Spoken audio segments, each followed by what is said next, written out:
ও বৌমা, বৌমা একটু শোনো এদিকে।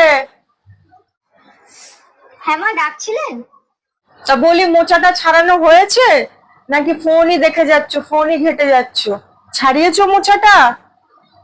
না ছাড়ালে মোচাটা এনে দাও, আর একটু গরম গরম এক কাপ চা করে দাও। মোচাটা ছাড়াই, আর রাতে রান্না করো, একটু মাংস কষা করো আর একটু পোলাও বানাও।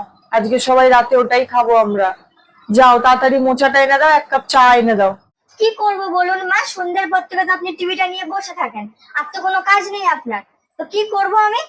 মোচাটা আমার ছাড়ানো হয়নি এখনো, ঘরের কাজগুলো করছিলাম। আমি কি সবসময় ফোনই ঘাঁটি? বসুন, আমি মোচাটা এনে দিচ্ছি, চা করে দিচ্ছি। এ নিন, মোচাটা ছাড়ান, আর এই যে চা আপনার।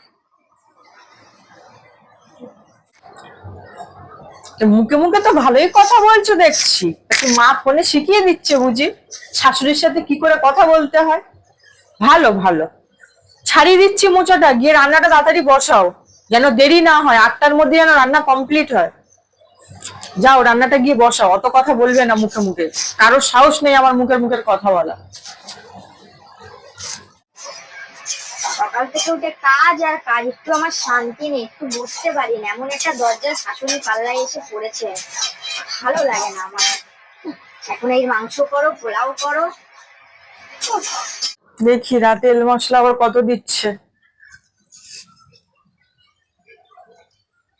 এই দেখো, তেল মশলা অল্প অল্প দিয়ে রান্না করবে, সারা মাস চালাতে হবে ওই তেল মশলায়। তোমার শ্বশুর মশাই এক্সট্রা টাকা তো দেয় না আমার হাতে, ওই দিয়েই করতে হবে আমাকে। একটু বুঝে বুঝে করো, বেশি বেশি দিয়ে রান্না করো না, বাপের বাড়ি যেরকম করতে। কি করতে জানি না, কোনো কিছুই তো পারো না।